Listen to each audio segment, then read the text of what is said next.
Subha, what's happening with that paid ads plan that you had for this year? I don't think I've achieved much, and I'm quite lost between multiple efforts. So, yeah, like you would expect, I'm all over the place. Fair enough. And also, I think when we are doing tactical stuff for tactical outcomes, it's a lot harder, right? Because I think somewhere in investing in things like content and brand, we know that it's going to take a while, and maybe there's some comfort in knowing that. But when I'm spending a decent budget on something in any given month, then I probably want faster results, which is where I really thought, I mean, this is a confusion that all of us go through, myself included, and a lot of clients as well. So why don't we really ask somebody whose day job it is to run these campaigns, right? So what kinds of budgets would you set? How would you go about thinking about something like this even? Welcome to the Damn Good Marketing Podcast. We are already on episode 9 of season 2. I don't know how to believe that, but I'm going to give myself a minute and just believe that. We have with us today Varnika Pasari, founder at TicTactic. TicTactic is a performance marketing studio for B2B companies. And that's the most exciting thing for us because Varnika is very clear that she wants to work with B2B brands and she does LinkedIn and Google Ads. Hi, Varnika. Hi, guys. Thank you so much for having me. Thank you. Thanks for being here. So we have a lot of questions for you today, Varnika, as you'd expect. Subha is going to come ask you questions about budgets. How do you decide? Is it going to be Google? Is it going to be LinkedIn? And I have some mindset level questions as well. So let's just get started. Yeah? Yes, please. Shoot. So, Varnika, my first question to you is really about convincing people, right? So, when you have 4-5 different things that you can do as part of a marketing plan, firstly, why should you go the LinkedIn ads or the Google ads route?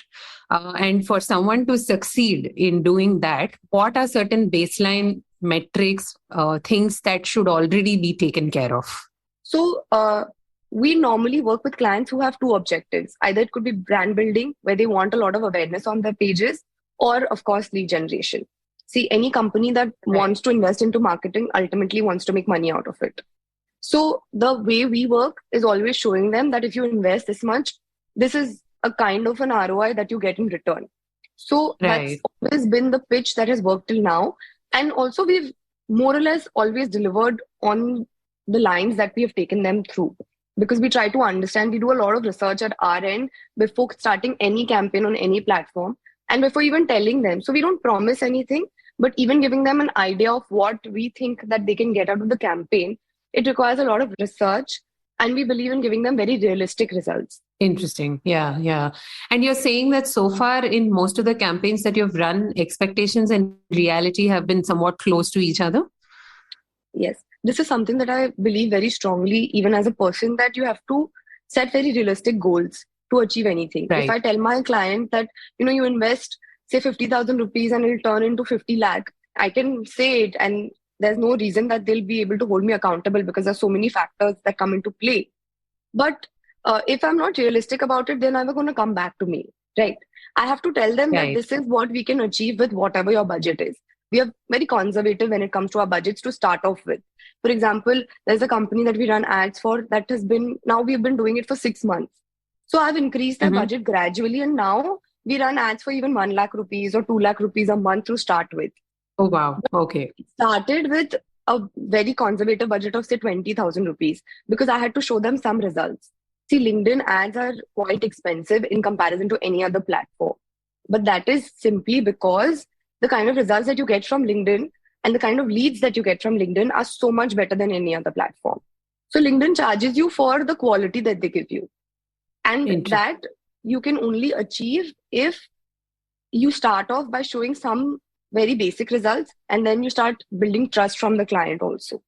Something that you said is standing out for me, that you look at it as a series or a set of campaigns, right? I feel most of us as business owners, it's a little bit unstructured. It's like, okay, today I wake up, what do I want to say? Or this week, what do I want to say? Or, some event happens and hence I'm going to talk about it. But I'm never really thinking in terms of campaigns. Honestly, that's how we work, especially if we have a long-term campaign. See, short-term objectives are obviously that, okay, I have an event, I want to run an ad for an event, or I have this specific thing coming up and I want to create a lot of awareness about it. But in the long term, when we make plans for lead generation, it's not something that can happen in 1 month anyway. See, B2B sales cycles are quite long, right? It's and Yeah. the deal amounts are also quite big. So for me to tell my client, okay, you spend this much money and tomorrow you're going to get a lead, it's not fair on their part because they will be expecting that from me. But if I tell them that, okay, we'll get some leads, then we're going to nurture the leads. And at the end of, say, 3 months, the leads that I'm going to give you are going to be genuine good leads that can actually turn into potential clients. Then cracking the deal is on you. So this is something that will take time. We have to be in a mindset that it's going to be, say, 3 months, 6 months. We divide our months into short-term goals and then we have long-term goals. We achieve our short-term goals in order to achieve the long-term goals. Right. I really like the idea of layering these objectives over each other. So say my short-term goals could still be a month or, a 60-day period, but the longer-term goal is just an extension of that. So that I think is a very cool way of thinking about it, which we don't often do. Like Subha said, it's always campaign to campaign, or sometimes honestly, we don't even think in terms of campaigns, right? So I think that singular focus probably really helps. And I also had a question for you, Varnika, on the sales cycle aspect of it, right? So there are obviously certain services in certain industries which have a longer sales cycle because they're either perceived as wants, not needs, or the market is still not ready for that specific kind of solution. So there could be any number of use cases in which conviction takes a while to build, right? So have you had an experience of running a campaign of that sort wherein it took that 6-9 month period and you kind of, if you can just give us an example of how you layered these campaigns on top of each other, I think that would be very interesting to know. So yes, the client that I was talking about, where we started off with a budget of 20,000 rupees, they were my first client that we started with. And so they are a video company. They make B2B videos. So they wanted to connect with corporates that want training videos, which are, say, for 2 lakh, 3 lakh rupees. So that's the kind of clients that they wanted. We started off by running very, very conservative ads where I was at that time, because they were my only client also, I was monitoring the ad every minute of every day, to be honest. And I was just checking what can be done, how can I optimize it further. So that time my short-term objectives were to just build brand awareness for their page in that particular industry. And what we did was we just kept building awareness because with that budget, it is not possible to do lead generation. And I was very clear about this also. Then once we got, say, X number of views on our videos, we got X number of likes, we got a lot of engagement, which did quite well. Then I started convincing them to increase the budget slowly. So we kind of made it 30,000 rupees and we made it 40. Today, when I run a campaign for them, it starts off at 1. And they've got 3 or 4 really, really good leads. In fact, they got a lead with one of the companies that they were looking to connect with since the last 1 year. They were just not being able to get a contact in that company because they did not know. So we used a combination of LinkedIn ads with Sales Navigator, which I'll come to later. But Sales Navigator really helped us in nurturing the lead.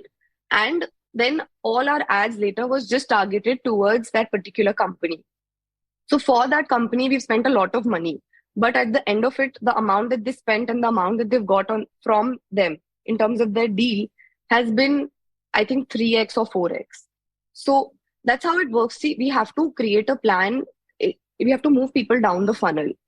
We have a rule when we come to B2B marketing is that 95% of your buyers don't know that they want your product. You have to continuously teach them and tell them about your product. So even the first campaign that you run for any company cannot directly be a lead generation campaign because that will mostly never works. Or you'll get the worst kind of leads and then you'll anyway be disappointed. And it's almost like a self-fulfilling prophecy in that sense. Yeah. Exactly. So this is also how, when we talk about Google ads and a lot of people say that the leads we're getting are not good, is because these people at this point don't even know that they want your product. They are just people who are, just there for the sake of being there or just trying to inquire about things.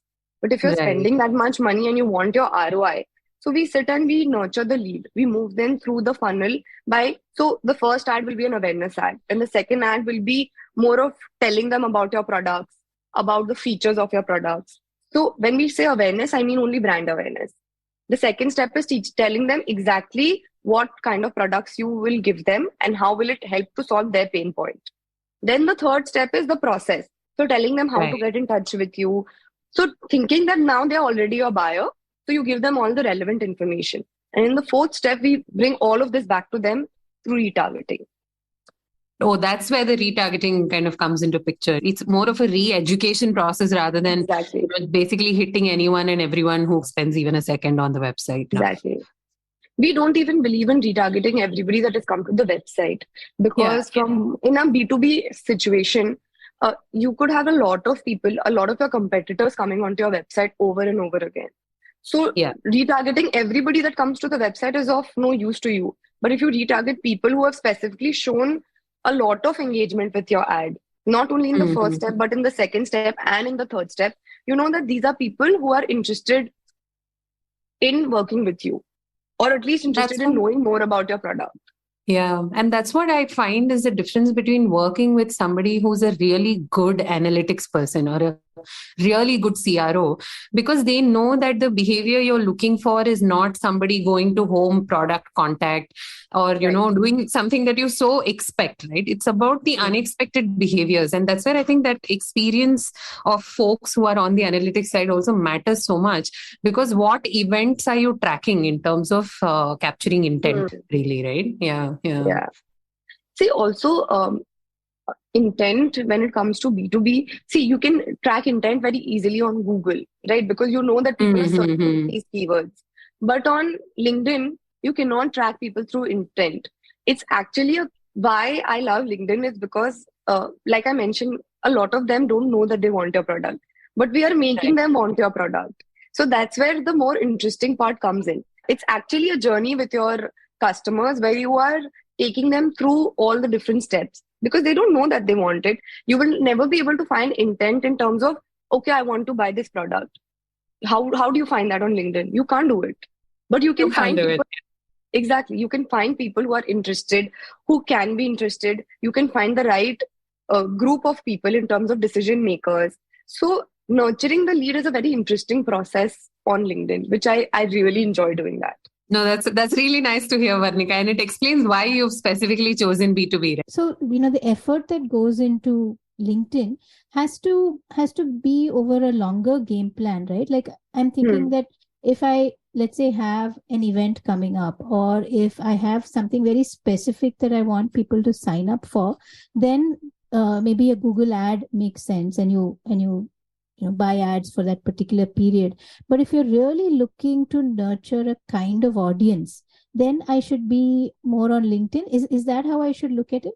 Not really. It depends on what the event is. If it's a large scale event where you know that a lot of people in the world will be attending, then it's fine. Then you can go for Google because it's going to be relatively cheaper. But if it's a specific event that your company is conducting, or if it's an online event where you want people to sign up, then LinkedIn is a better platform, because it'll also give you the information of your leads. There's a lead gen form that they just have to click on the button. LinkedIn autofills the form for them. So it really depends on how much time you have and what kind of an event it is. Got it.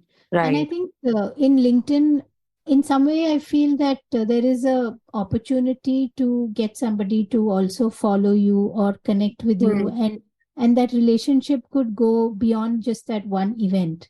Right. Whereas a Google ad, tactically, it might be great for that event, but to kind of nurture that relationship, you'd have to find some other ways and means, right? Absolutely. Also, the good thing about LinkedIn ads is also there's so many ways to do it, right? It can be a video, it can be a single image, or it can be even a message. So see, people think that you have to spend a lot of money on LinkedIn to gain anything. Right. Which is not true at all.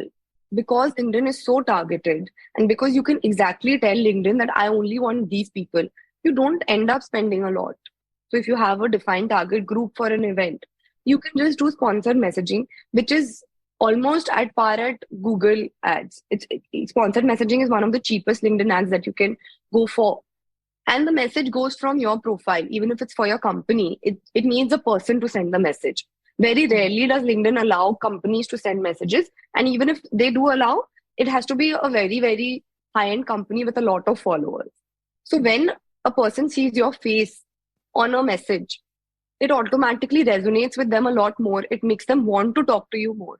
Even if I don't want to talk about that particular message, I might want to connect with you, understanding your product or building my connection. So there are so many different things that you get out of a LinkedIn ad. It's not just getting the lead.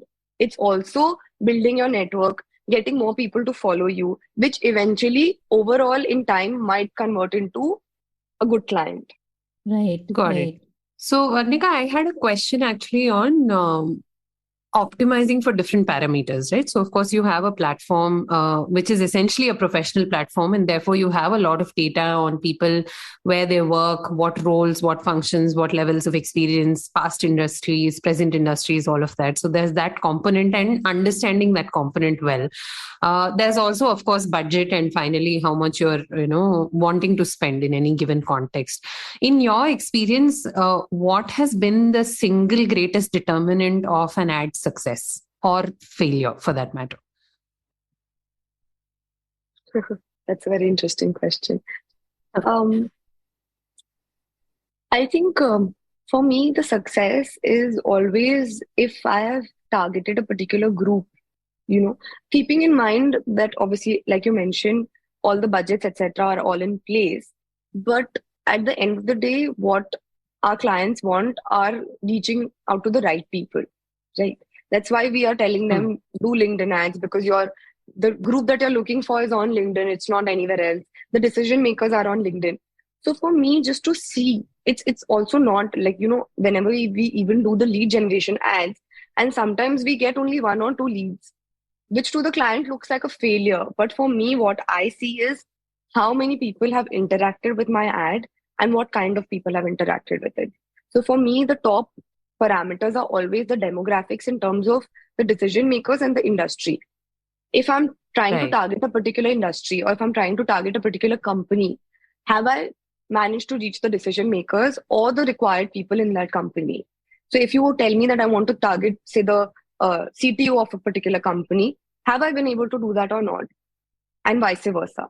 That's, I think, always been the number one thing for me, because it makes me realize, one, is it reaching my target group? And two, also in the future, if I have to run a retargeting ad for these people, will I get the right people or not? So we always, also come back to our ad, say 6 months later. If I have run an ad today, I might use the interaction group of that ad 6 months later. So for me, ensuring that I'm building the right audience on LinkedIn is very, very essential. Fair enough, which actually kind of leads me to industries that have a lot of competition already in terms of LinkedIn ads, right? Like, for example, I know for a fact that cybersecurity is an industry that's laden with LinkedIn ads, because even when I was working as an external party there, I used to be bombarded with ads about cybersecurity. So, and also I think the complexity of the domain is such that there are so many different things that you can talk about, right? And then there are, of course, some industries, as we discovered in the project that we work together on, such as manufacturing, where there doesn't seem to me that be that kind of ad presence, right? So when you have to operate in industries where the competition is high in terms of your competitors, probably larger competitors spending a lot more money, given that LinkedIn is considered such a powerful tool, right? So even outside of ads, I'm sure there are other ways of reaching out to your potential audience and other ways of, building a process out of that. Say, for example, my 2 biggest competitors are really huge folks, and they're already spending a lot of money on LinkedIn. And if I'm just a small guy starting out, I have some organic presence. What should I really be doing? Okay, so again, it's always a plan of organic growth with paid ads and then sales navigator. These are the 3 things which go hand in hand when it comes to lead generation on LinkedIn. You cannot just focus on any one of them and expect results. You have to try to put your eggs in all these 3 baskets. When it comes to organic growth, see, also because all your plans have to be aligned, whatever your objective is. So if, for example, even as a small company, if you're looking to target a particular company, then your organic posts and your paid ads should both reflect the same message. If you're doing two different things, then it's probably not going to work out for the best. Because Right. what happens is that the paid ad is going to take them sometimes to the page or to the website. Now, if my paid ad is saying something and my LinkedIn page is saying something else and my website is saying something completely different, they're going to drop out in less than a second because they're like, okay, I don't know what this company is doing. So that's one part of it. The second part is your question about how do small companies manage to compete against the big guys? How do these companies compete against the big guys in the real world? It's the same thing here as well. See, every company has some sort of a USP or something that they're offering against the big companies. So, for Yeah. example, if I'm a company in India and I'm trying to compete with a company in the US, which is a very, very big company, but our clientele is the same. For me, the rates that I would be offering my services to my clients or the client service that I would be offering would be a lot better. And that is what I'm trying to pitch to them as well. So this is also what I use to target my LinkedIn ads.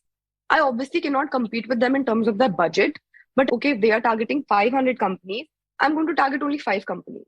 But in those 5 companies, Right. I'm going to make sure that my message is very, very clear to them that this is why you have to choose me over, say, company X, Y, or Z. So we always leverage their whatever it is that they are trying to do in the real world, even on online, in the online world. It is just that we use their budget more wisely. I also Right. believe that even as a big company, you don't have to spend millions just to get those 5 leads because ultimately your clients are going to be those 5 people only. It's about how you spend it. This actually reminds me of a huge case study for how the small guy can really become big, right? And this was Hmm. way back in the 1960s.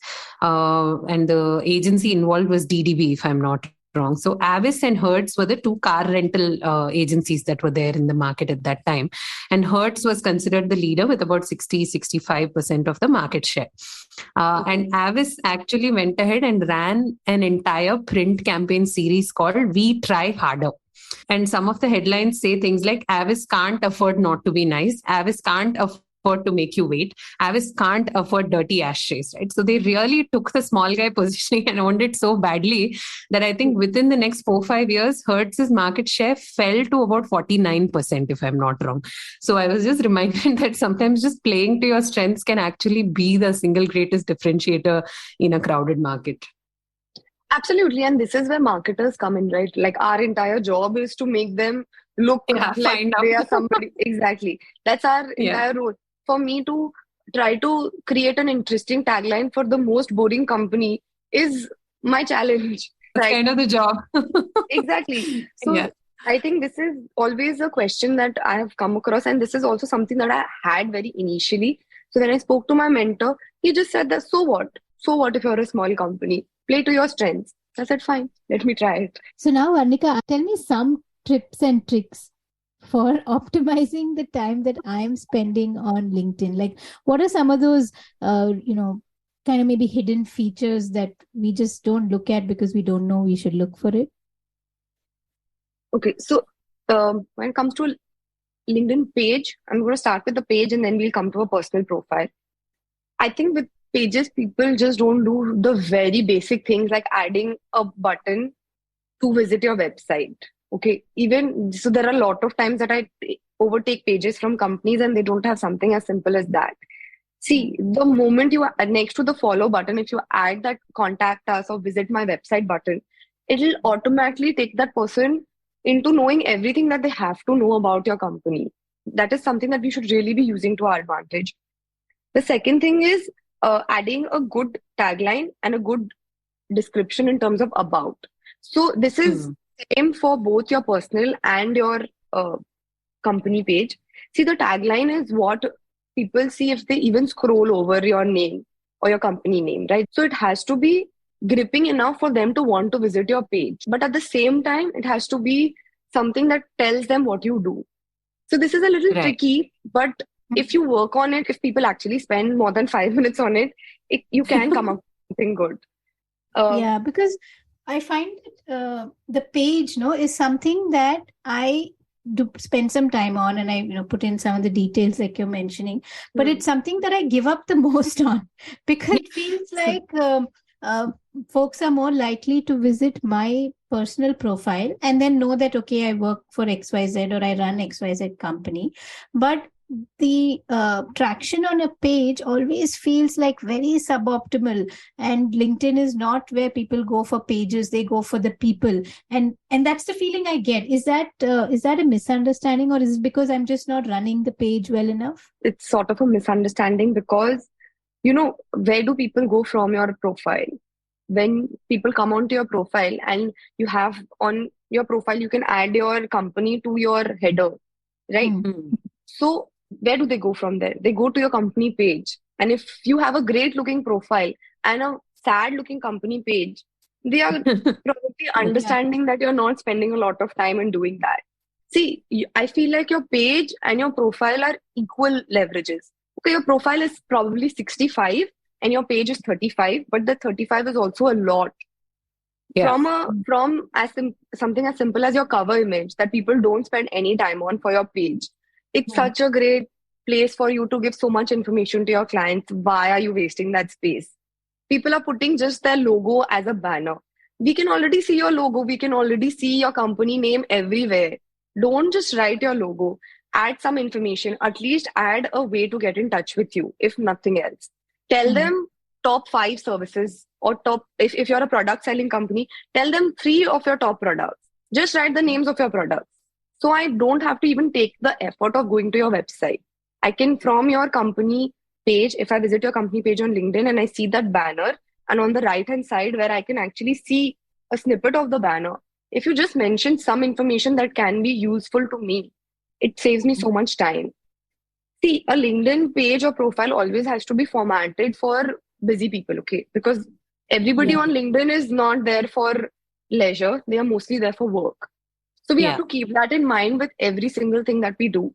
Even the about us that you write, whether it's for your company or for your personal profile, the first line has to be something which will tell them what you do and, make them want to read the rest of your story. All of the other flowery language and all of those things can be saved for the other profiles. You can do that on Instagram and on Facebook, but on LinkedIn, you have only 3 seconds to capture anyone's attention. It's like your business card. I think, sometimes it's the most basic of things. And it's good to be mindful, because I just realized that there are certain things that I have not done in a very long time, just to kind of wrap things on a happy note. Which one would you consider a project that made you happy, and why? One project, oh my God. So we did one single campaign with a company last year in December.